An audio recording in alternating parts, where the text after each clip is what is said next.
Hello नमस्कार, कैसे हैं आप लोग। आप सभी का हार्दिक स्वागत है आपके अपने चैनल विशाल सर एसएसटी पर। दोस्तों, मैं विशाल शर्मा।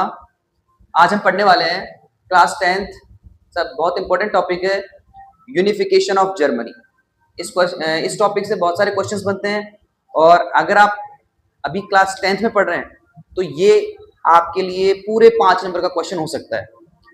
दोस्तों, ये जो यूनिफिकेशन ऑफ जर्मनी है, आपने हिटलर के बारे में पढ़ा होगा 9th क्लास में, जर्मनी। लेकिन ये उससे पहले की सिचुएशन है कि जर्मनी बना कब। तो आज हम पूरा प्रोसेस उसका देखने वाले हैं।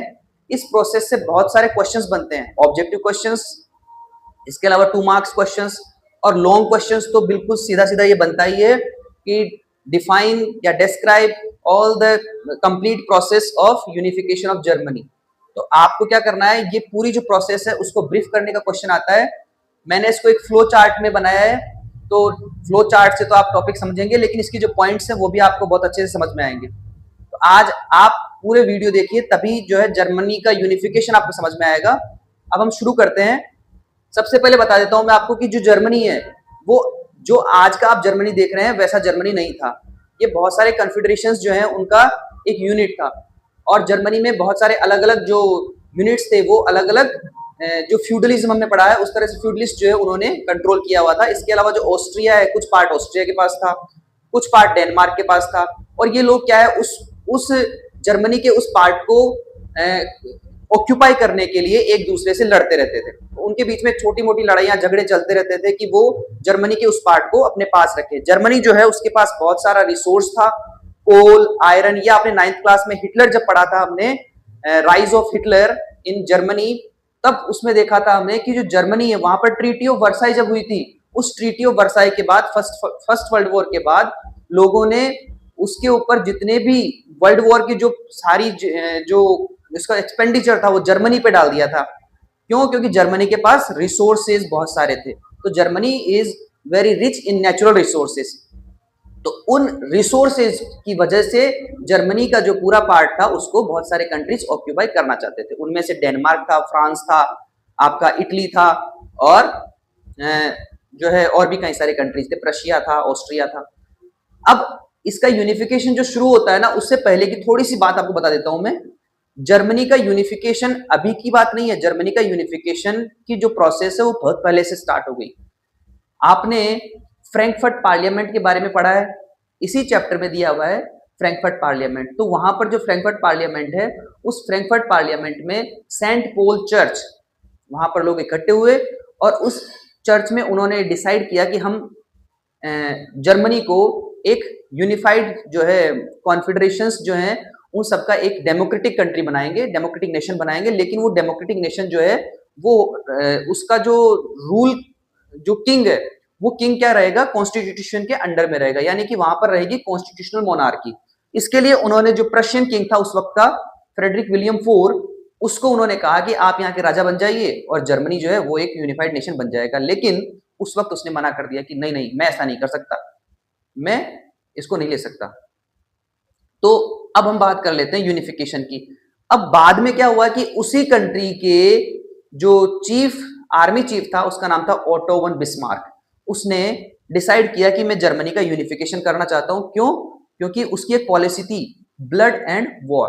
तो उस पॉलिसी के बारे में तो ज्यादा मैं बताऊंगा नहीं अभी आपको, बट उस पॉलिसी की वजह से वो चाह रहा था कि जर्मनी के जो रिसोर्सेज हैं वो हमारे पास आ जाए। तो जर्मनी को वो चाहता था यूनिफाई करना, इसीलिए उसने जर्मनी को यूनिफाई करने की लीडरशिप किसने ली? प्रशिया ने। तो सबसे पहला पॉइंट बनता है, Prussia took the leadership of unification. सबसे पहले तो उस प्रशिया ने, जिसको पहले कहा गया था कि आप यहाँ के किंग बन जाइए, लेकिन प्रशिया के जो किंग थे उसने मना कर दिया। उसको लगा कि मैं एक कॉन्स्टिट्यूशनल मोनार्की में अगर राजा बनूंगा तो मैं कॉन्स्टिट्यूशन के अंडर में काम करूंगा, मेरे पास तो पावर्स रहेंगे नहीं। तो ऐसा राजा किस काम का जो जिसके हाथ बंधे हुए हो? तो ऐसा कौन बनना चाहेगा? इसलिए उसने मना कर दिया। लेकिन बाद में फिर उसी कंट्री ने क्या लिया, उसको यूनिफाई करने की जिम्मेदारी ली। लेकिन उस जिम्मेदारी में जो मेन जो जिम्मेदार आदमी था, जो आर्किटेक्ट था, जो कलाकार था, जिसने जो काम किया, वो कौन था? Auto von Bismarck. Auto von Bismarck जो है, इससे ऑब्जेक्टिव क्वेश्चन बन चुका है, who was the architect of the unification of Germany. तो कौन था architect? Auto von Bismarck. Auto von Bismarck ने जर्मनी के यूनिफिकेशन की रेस्पॉन्सिबिलिटी ली। लेकिन जर्मनी का यूनिफिकेशन आसानी से नहीं हुआ, उसके लिए उसे तकरीबन 7 साल तक लड़ाइयां लड़नी पड़ी। उसने 7 साल तक for 7 years he fight against many countries. उनमें से 3 मेजर कंट्रीज है। 1864, 1865, 1866 में उसने कंटिन्यूस 3 लड़ाइयां लड़ी। वैसे तो 7 इयर्स तक चलाई, लेकिन उसने 3 लड़ाइयां तो कंटिन्यूस लड़ी, ऑस्ट्रिया से, डेनमार्क से और फ्रांस से, क्योंकि फ्रांस भी उस वक्त बहुत पावरफुल कंट्री था और वहां का जो राजा था उस वक्त, किंग था, वो था लुई बोनापार्ट। तो लुई बोनापार्ट जो था वो फ्रांस का किंग था। डेनमार्क जो है वो चाहता था कि जर्मनी के रिसोर्सेज उनके हो जाएं, और ऑस्ट्रिया जो है वो भी यही चाह रहा था। लेकिन ओटोमन बिस्मार्क ने अपनी जो पॉलिटिकल जो उसकी विलनेस है उसकी वजह से, या जो उसका वो एक उसका जो मोटिव था ना, वो ये था कि किसी भी कंट्री की जो आर्मी है ना उसके पास बहुत ज्यादा पावर्स होने चाहिए। इसलिए उसने जर्मनी को यूनिफाई करने के लिए जो वॉर है ना उसकी हेल्प ली। यानी कि यहाँ पर नेशनलिज्म तो है, लेकिन उस नेशनलिज्म में वॉर भी है, कि यहाँ पर जो फीलिंग आ रही है ना लोगों में, वो यूनिफाई होना चाह रहे हैं, लेकिन जो जर्मनी है वो यूनिफाई हुआ लड़ाइयों से। जबकि फ्रांस जो है वहां पर देखेंगे आप तो नेशनलिज्म जो आया, वो लोगों ने अपनी आइडेंटिटी को जो है पहचाना।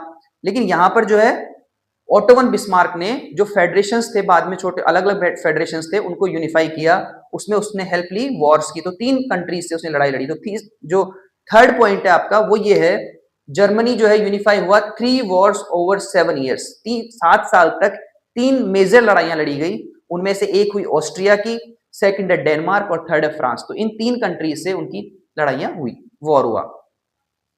जब ये वॉर हुए तो इसके बाद में जर्मनी के जितने भी कॉन्फेडरेशंस थे उन सबको एक किया गया, यूनाइट किया गया, और जर्मनी क्या बन गया, एक यूनाइटेड नेशन बन गया। और जब जर्मनी यूनाइटेड नेशन बन गया तो फिर ओटोन बिस्मार्क ने उसका जो किंग है वो किसको बना दिया, उसी प्रशियन किंग को। लेकिन जो प्रशिया का जो किंग था अब बदल चुका था।